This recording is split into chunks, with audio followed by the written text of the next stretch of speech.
As we celebrate Black History Month, we want to highlight a new initiative that aims to provide resources and opportunities to African American women. Now, according to the Economic Center, nearly half of employed Black women make less than $15 an hour compared to 24% of all women. And today we have founder and CEO Renika Smiley joining us now with her new program, and she's helping others, that women close the wage gap in Greater Cincinnati. Thank you so much for being with us here this morning, Renika. Thank you for having me. Now, understanding, let's tell people a little bit about yourself and then your initiative. And I understand that your mom had a little bit to do with this. Absolutely. My mother, she had everything to do with this. My mother, she is the former housing case manager at the Talbot House. So my mother was a community woman. She also worked at Ohio Jobs and Means. So my father was a community activist as well, so I got a lot of the community work from them. And so I told my mother that I wanted to start a non-for-profit back in 2014, and she actually gave me a $1,000 donation to start Generation Now for young professionals. My mother has been a founding board member, and she helped with just pushing me to get out there and help young professionals and get the mission off the ground. Where we're at today, we have Generation Now, which we have been around for about 7-8 years now. We're known and recognized from partnering and sponsorships with Procter & Gamble, Macy's Company, Fifth Third Bank, and all the big corporations in Cincinnati to host events for their young professionals.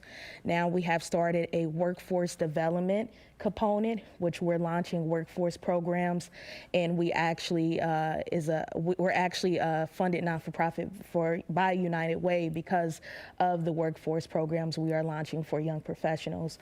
So the first one we're launching is Advance. Advance is a program for African American women to help them achieve upper mobility in Cincinnati with the wage gap issues and the lack of training and resources available. And the most people we have in poverty are African American women in Cincinnati that are single mothers. So we're here to tackle that issue and see how we can figure it out for African American women. And so many African American women remind me of my mother, Wanda Easterling, who was a single African American mom who struggled to get through Cincinnati State for her degree in dietitian. She got a bachelor's degree in dietitian, and then she has her master's degree in business administration, but struggled to find that wage gap and to get in her career and get set to where she wanted to be. And it's unfortunate that it's still like that. Mm-hmm. Now, in your research and finding this, correct me if I'm wrong, when we're talking about that wage gap and these women that you want to attract to this workshop, these are actually working women. They're already in their field, they're doing what they want to do, they've gotten a bachelor's degree, but they're still not meeting that wage requirement that they would like to. Mm-hmm. So during this workshop, kind of explain what kinds of things that you'll provide for them to actually help them in that workplace to realize, hey, there's this wage gap, and these are the things that I need to do to address that, or these are the things that I need to do in my workplace to move forward to where I want to go to. Absolutely. So what will help women move forward, and some of the topics that we're tackling is career preparation, which never changes, is interview preparation. It always changes every year. Resume preparation, it changes every year.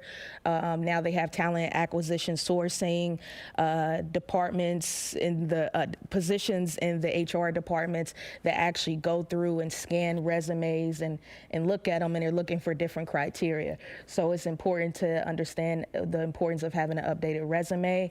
Personal branding is very big now, along with social media marketing, which is some things that we're talking to the women about outside of life skills. We have found in studies for African American women, not just African American women, all young professionals between the ages of 24 to 35 are still struggling with life skills, understanding home buying, financial literacy, budgeting. And so these are the things, unfortunately, we're not taught in college or we're not taught in high school. Yeah. And so young professionals still need that help. That's awesome. This is a great program. Now that registration deadline is coming up soon to when you can sign up. If you would like to be a part of this workshop, we'll have all of that information on our website at WLWT.com. Thank you so much, Renika, for being here.